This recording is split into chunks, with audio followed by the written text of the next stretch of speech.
of the church Bibles. Okay, so it starts with Hannah's vow. Good. There was a man from Ramathaim Zophim in the hill country of Ephraim. His name was Elkanah, son of Jeroham, son of Elihu, son of Tohu, son of Zuph, and an Ephraimite. He had 2 wives, the first named Hannah and the second Peninnah. Peninnah had children, but Hannah was childless. This man would go up from his town every year to worship and to sacrifice to the Lord of armies at Shiloh, where Eli's 2 sons, Hophni and Phinehas, were the Lord's priests.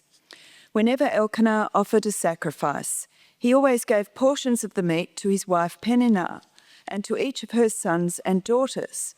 But he gave a double portion to Hannah, for he loved her even though the Lord had kept her from conceiving. Her rival would taunt her severely just to provoke her, because the Lord had kept Hannah from conceiving. Year after year, when she went up to the Lord's house, her rival taunted her in this way. Hannah would weep and would not eat.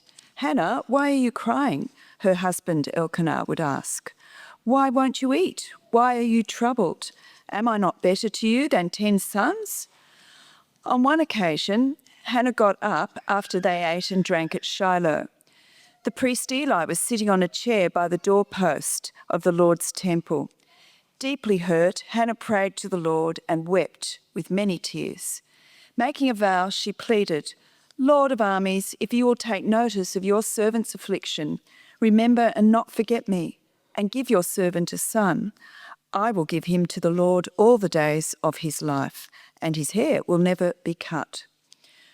While she continued praying in the Lord's presence, Eli watched her mouth.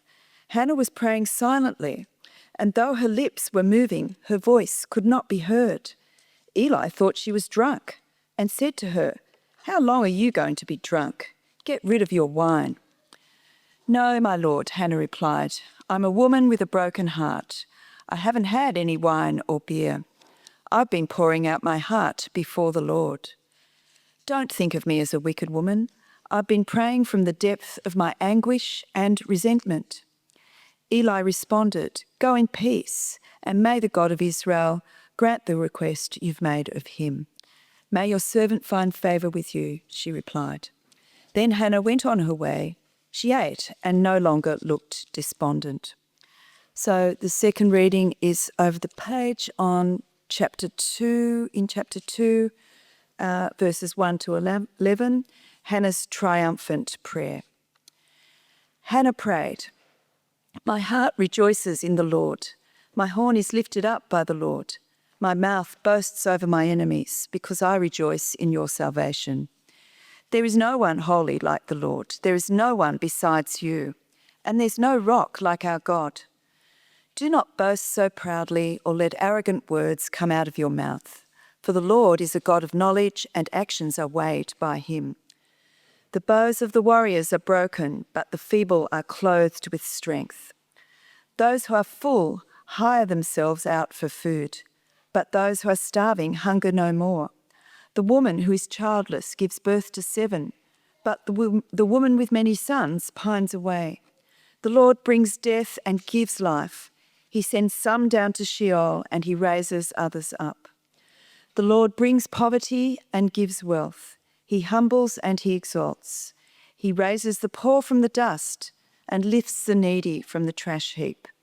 He seats them with noblemen and gives them a throne of honour. For the foundations of the earth are the Lord's. He has set the world on them. He guards the steps of his faithful ones, but the wicked perish in darkness. For a person does not prevail by his own strength. Those who oppose the Lord will be shattered. He will thunder in the heavens against them. The Lord will judge the ends of the earth. He will give power to his king. He will lift up the horn of his anointed. Elkanah went home to Ramah, but the boy served the Lord in the presence of the priest Eli.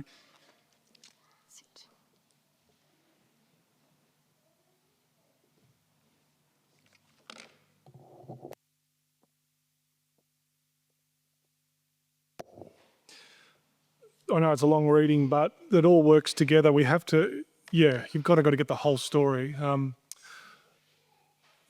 This prayer, this song, you can see is about hope, or a hope fulfilled. When we talk about hope, there's a forward-looking element to hope, isn't there? I hope for something to eventuate. I long for something. I yearn for something. And we see in that story, we see Hannah and her hope for a child. We see this. And so this is the theme that kind of came out. It tends to work itself out. And the theme was hope, because it's this forward-looking element of yearning for something, longing for something, and hope. So we're going to look at the hope of Israel, Hannah's hope, and then the hope of the world. The hope of Israel, Hannah's hope, hope of the world.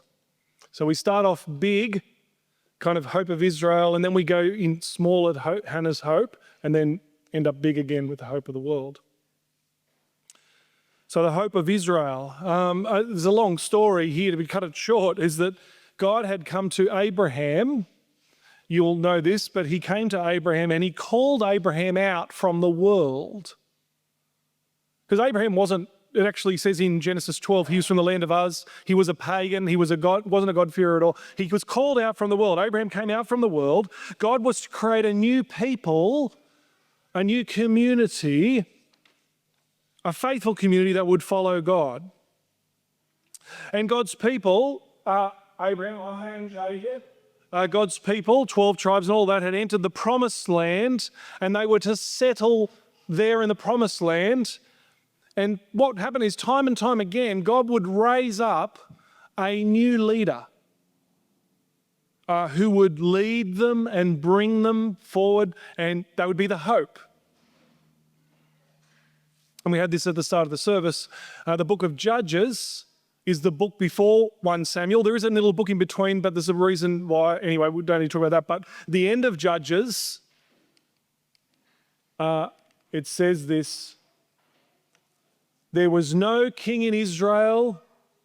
Everyone did whatever seemed right to him. And see the little semicolon there?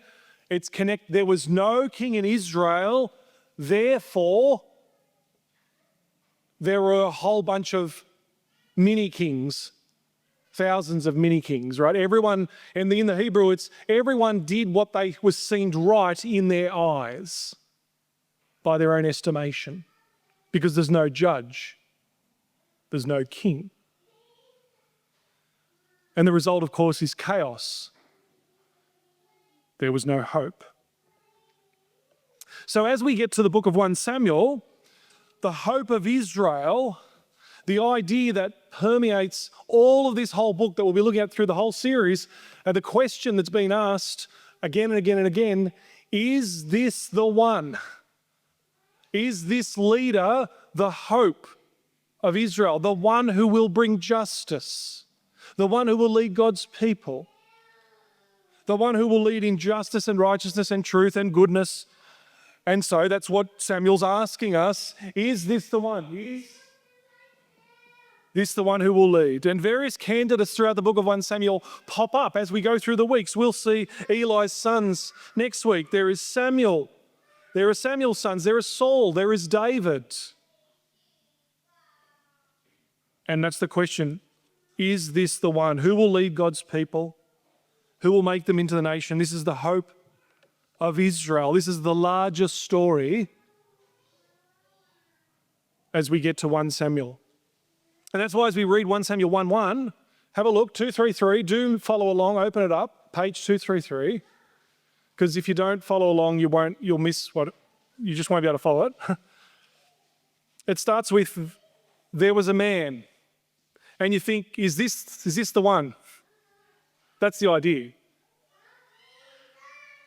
But the story we're going to focus on is a story of one who is on the edge, one who is on the outside, And this is God. He's going to be close to the brokenhearted, close to the outsider. And we're going to look at Hannah's hope. And so the question that is coming up for us, is this the one, the hope of Israel? The question for us, as we look at Hannah's hope, is where do we put our hope? And you'll notice here I've got here, in whom, in what. Where do we put our hope? In whom do we put our hope? What do we put our hope in? So the hope of Israel, is this the one leader? And let's have a look at Hannah's hope as we go into the story in detail. Hannah's hope, there's two parts to it. Hannah's false hope in verses 1 to 8, and Hannah's true hope in verses 9 to 18. Let's have a look. Hannah's false hope in verses 1 to 8. Hannah goes through immense pain and suffering, but in the process it shows her false hope. Have a look at verses 1 to 3, the backstory. There was a man, Elkanah, had two wives. One's called Peninnah and another Hannah. Peninnah had children, Hannah did not. Every year they would go up to worship at Shiloh. This is the context, verses 1 to 3 is the context of the whole chapter, really, of the story. That every year they're going to go up to worship. There's one who has children and there's one who doesn't, and there's Elkanah, the husband. Now, what would happen is there's a chain of events, and this is family function, dysfunction, however you want to put it. Have a look at verses 4 to 6, because there's a chain of events that happens. Notice the order, and there's a reason why the order is here. Look at what happens first, verse 4. Elkanah, when he was there, whenever he offered a sacrifice, the husband, Elkanah, would give portions of meat to his wife, Peninnah, and to the sons and daughters. But to Hannah, verse 5, he gave double, because he loved her even though she couldn't conceive. And look at verse 6. Comes up to verse 5 for a reason. It's happening up because of verse 5. Her rival would taunt her severely. That's Peninnah would taunt Hannah severely to provoke her because the Lord had kept Hannah from conceiving. Now, every year they would go up and sacrifice. And every year Elkanah would publicly say, Hannah is the one I love more. Hannah is the one I give double portion. And you can see how then Peninnah, that would cause this reaction. Peninnah would taunt her severely and provoke her, it says there in verse 7. And you can imagine the more that Elkanah gave the double portion and showed his love to Hannah, the more that Peninnah would taunt Hannah and mock her and despise her and remind her that she's a failure. And this caused immense pain to Hannah, immense suffering. And in verse 6, it says there, she was provoked. And in some versions it says irritate. And the word there, that's a little bit of an understatement. I looked at the word in other verses in the Hebrew, and it almost always suggests a storm. It describes a storm like outside, and a wild storm.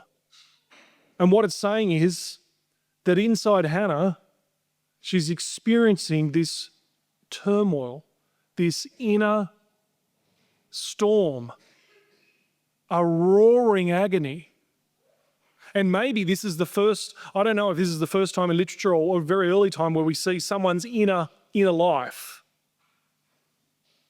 And look at verse 7. Year after year, Hannah went up to the Lord's house. Her rival taunted her in this way. And look at what happens. Hannah would not eat, and she would weep. She is cast down. She is despondent. And we started with hope. This is someone at the bottom with hopelessness, with a feeling of no future. You see, Walter Brueggemann, an Old Testament scholar, has said basically in the ancient Near East, he's looked at a lot of old texts, and when they talk about barrenness, it's a metaphor essentially for no hope, no future. And here we have someone with a storm going on inside. And what's happening is we've got to try to understand the ancient society and how childbirth is tied up with a woman's status. This is what's going on in this ancient society. Now, I know you might hear that and you might say, that's awful and what a terrible culture. Just put that aside for a moment. Just try to understand what Hannah is going through and the culture that she's around and where it's saying, this is your worth. Childbirth, this is where it's tied up in what you can do. Because the prospects of your family, imagine you're living there in thousands of years ago, this is how it works. The prospects of your family, your clan, your nation even, is connected to how many children you can produce. Why is that? Because consider, the more children you have, the more you can work the fields, right? You can't have a job where you're doing technology or moving numbers. That doesn't exist. You're doing jobs that are productive, right? It doesn't. So more children equals more productivity. This is what you need. Not only that, of course, you've got to have 10 children. You've got to have a lot because you might have 5 that end up surviving, or that's the reality of how it works. And then on top of that, of course, if you're getting to your old age, you need to have children because you need people that are going to look after you. From a family standpoint, from a military standpoint, from a nation standpoint, from a wealth standpoint, it's all wrapped up in there. This is how important it is. And the whole of society is telling her, reinforcing this to women, that your status is tied to childbearing. And it's saying this is where if you don't have this, you don't have any value. There's no worth. And you remember Rachel? She goes through a similar situation in Genesis, and Rachel says, these are the words, give me children. These are literally her words, give me a child or I die.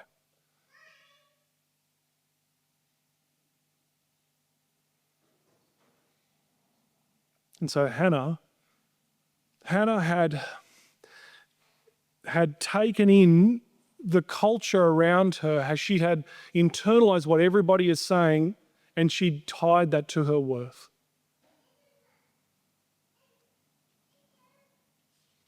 She'd been invited to put her worth in childbearing and having a family and being reminded yearly, daily, she's nothing without it. And this was where her hope was. She'd placed her hope in this. You see, she'd put her trust in this. And as I said earlier, I'll just take a little segue here because I know we say, oh, what a terrible, we might be going, as I said earlier, a terrible culture, what an awful burden. And this is an ancient society. It's not like that for us today. And so we don't have to worry about this. Every culture has an oppressive expectation that they put on us. So we have other things. So just think, put it this way. Someone was reading something about ancient Near Eastern culture, and someone asked the question, what proportion of people in the ancient Near East kind of had eating disorders? And they said, the experts kind of know a little bit. They reckon probably not many at all, right? And you can understand why. They wouldn't have that problem. But we live in an individualistic culture that says our meaning and our worth and our status is dependent on things like money and wealth and what we can contribute and beauty. And we have our own issues that culture tells us this is what's important. And why do we have so much creams and youth things and things that make us look beautiful? And because we live in a particular culture. What I'm just trying to say is that every culture has some sort of oppressive thing. You see? So don't dismiss this and say, well, this is ancient culture.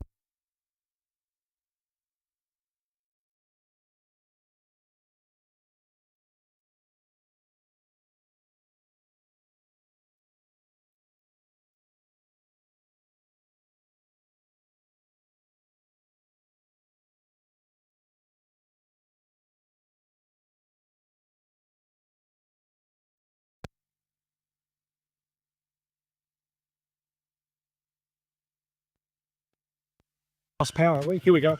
We're back on. Okay.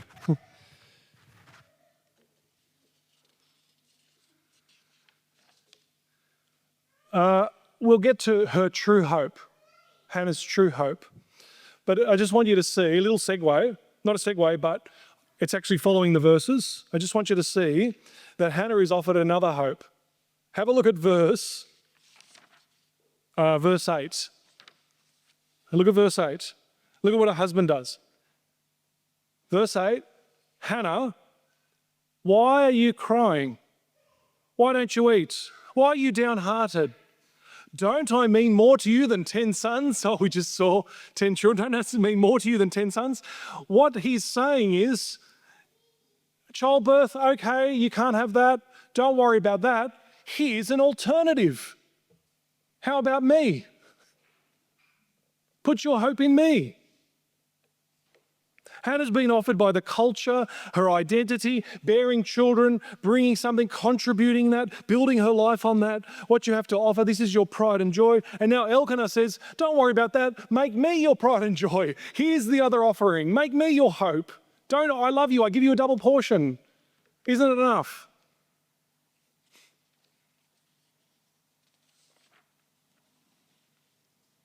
It's another false hope. Well, look at what happens in the story, because it seems like it might just be a little phrase that describes the situation, but verses 1 to 8 talk about Hannah's situation, where she finds herself. It shows up that false hope, where she's putting her trust. But look at verse 9. There's a turn in the story. There's a turn. The story's turning. Have a look, verse 9. What does it say? I hope I got the right verse. Can someone shout out, what does it say at the top of verse 9? On one occasion, and then what next? Hannah got up after they ate and drank and so on. On one occasion. In other words, one of these occasions where they go up, the yearly sacrifices, right? Hannah got up. And now you say, okay, she got up from the table. Okay, biggie. But the idiom, the saying, when you get up and rise, the idea is she's taking action. She's going to do something. The point is, she'd be getting her hope in this childbearing thing. She had a false hope. There's hope here offered by Elkanah, her husband. Well, what about me? Aren't I better than 10 sons? And now she's been going up every year. She's been provoked. She's been weeping. She's been suffering. But now she's going to get up. She's going to do something about it. There's something's going to change. She's going to get hope somewhere else. And where is she going to go? Keep reading. Verse 10. Deeply hurt, Hannah prayed to the Lord and wept with many tears, making a vow. She says, if you'll give me a son, I'll give him to you. We'll talk about that a little bit later. But look at verse 12. While she continued praying in the Lord's presence, Eli watched her mouth, and then he talks about her being drunk and so on. The conclusion, though, is, look at verse 15 and 16. Conclusion is, no, I'm a woman with a broken heart. I've been pouring out my heart before the Lord. And look at verse 16. I've been praying from the depth of my anguish and my resentment. Hannah got up, and what's she doing with all her hope that she had in childbearing, what's she doing? She's going to the Lord and she's bearing the very depths. Look what it says. From the depth of my anguish and my resentment. And she's taking it to the Lord. And what she's doing is she's recognizing that all her worth, all her value, all her hope is to be found in the Lord. And what a picture, pouring out to God. What an image. I'm taking that which is deepest in my life and I'm pouring it out to God. All of that rage and that anger and that resentment. And remember we talked about Psalms and we said Psalms aren't about just expressing stuff into the air, but neither are Psalms about stuffing down your feelings. Remember, it's about processing life under God. And here, this is what she's doing. She's going, I'm going to bring it to God. And what she's doing is she's recentering her trust, putting her hope, her delight, her treasure in the Lord.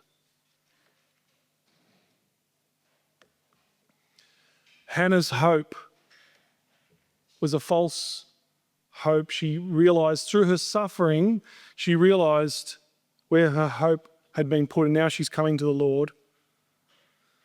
But what happens? What's the outcome? Because we tend to think the story, I don't know, but when I first read the story and thinking about the story, what do we think? We think Hannah has this suffering, and then she prays to God in the temple, and then she gets a child. We know how the story goes. And so now she's happy because she's got a child. Is that what happens?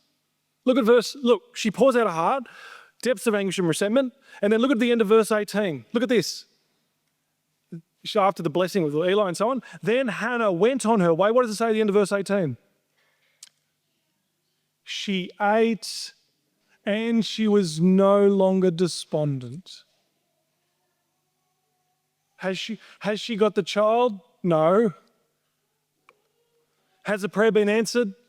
We know, but she doesn't know. What it's saying is she has her hope now placed in the Lord. She now has her hope not in the cultural system, in what the culture was saying, this is what you have to do to have value. This is where you're going to get your value. Not from a husband who was saying, you can get value in me. No. And now she's placed her hope in the Lord. And whether she gets the child or not, she's no longer despondent. She is in the Lord. Hannah's hope. Now, 3 very brief things about this I think we need to ask before we finish with the hope for the world. And that is this question. What is Hannah's hope? 3 things about Hannah's hope and this little story about Hannah. The question is, of course, firstly, where do we put our hope? In what do we put our hope? In whom do we put our hope? We have to understand that we can put our hope in wealth, in people, in things, but in the end, it'll be disappointing. And you can imagine the suffering. The other little note is you can imagine the suffering that Hannah is going through when she's going through that suffering, but we know the suffering was all for her to be awakened to the false hope, wasn't it? It was all about showing her where her real treasure is. So what does that say about some of the suffering that we might be going through? Where do we put our trust? In whom do we hope? Some of our deepest disappointments in life come because we look to get certain things which we can only get from God. We look for it in people or in others, whether it's our beauty or our significant other. We look to find hope in them. The second thing, very briefly, so where do we put our hope? Second thing, very briefly, is what does this say, little Hannah's hope? What does it say about our prayer life? Remember, we talked about the Psalms, and Hannah is going through this pain. She could stuff down her feelings. Maybe she did that year after year. Other times she could just vent to her friends about what's going on. But what does she do? Of course, she gets up. She takes it to the Lord. What does it say about us and our life and what parts of our life we need to bring before God? And thirdly, Hannah makes a vow in verse 11. Now, what sort of vow is this? She makes a Nazirite vow.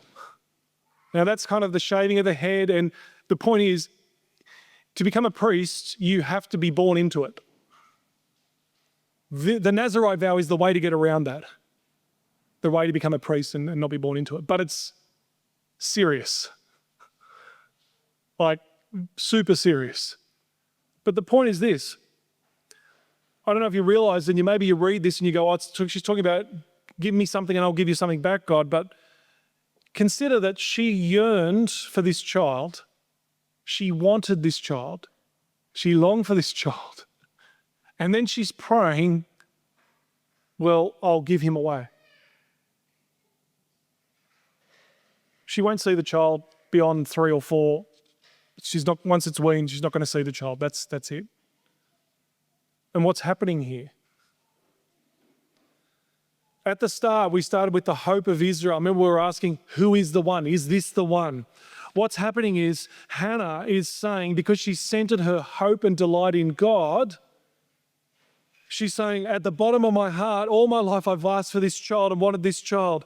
But now she's saying, if I get this child, I'm just going to build my life on this child, or I'm going to build my life on my husband, and people are going to walk around and say, look at what you've done, and isn't the child great, and so on and so on. But she realizes, I have to build my life on God and his mission. And she wants to contribute to God's mission, and she's got her trust and her hope centered on God. She is free to serve him. And she's even saying, now that thing that I thought was most worthy, I'm going to give to you, God. What does that teach us about using our talents, treasures, time, our delights, our hope for God?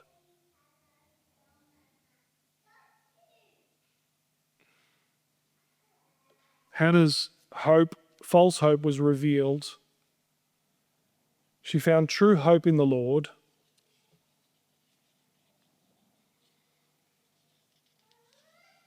It shows us it asks us that question, where is our hope? How do we process life under God? And how do we serve God? But of course, it doesn't end there, because she sings a song. And we sang, rejoice, Mike, the King of heaven. Rejoice, my soul, the King of heaven. Have a look at verse 3. She sings this song to God, my heart rejoices in the Lord.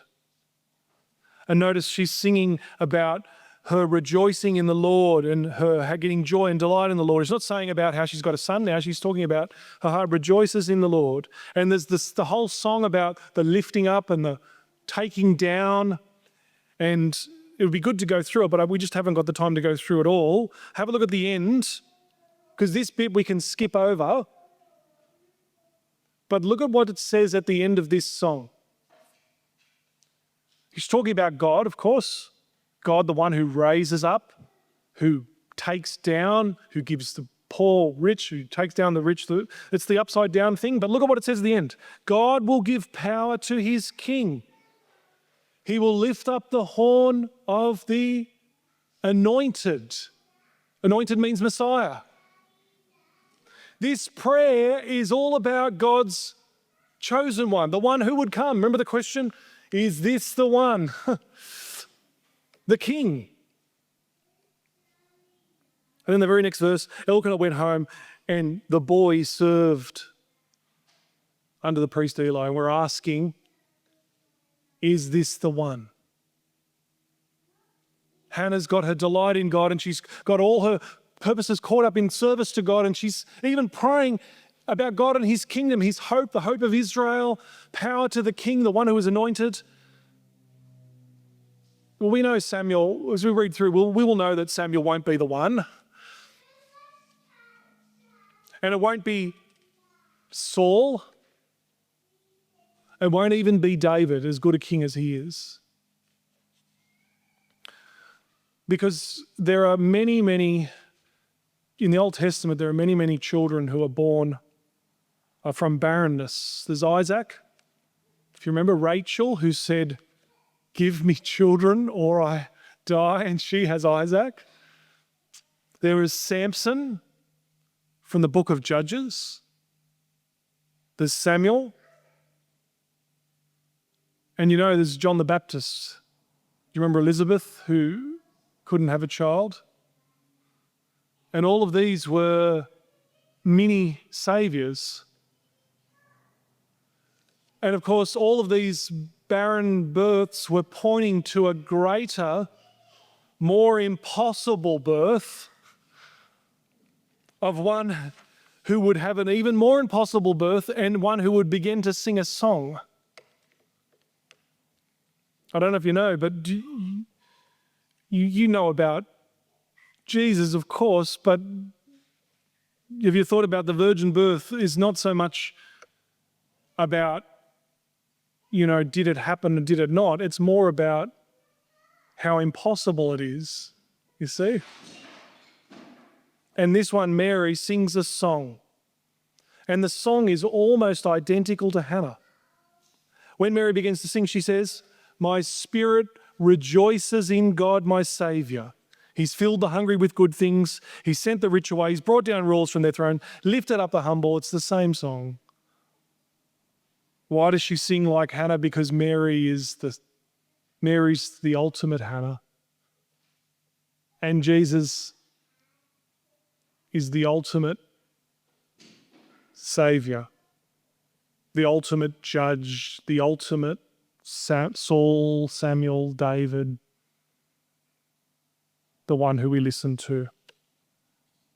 Because Samson and Samuel and David will save people politically, economically, in terms of kingdom on earth, but of course the ultimate Saviour, Mary's son, will lose all his glory, all his power, all his life to save us from sin and from death itself.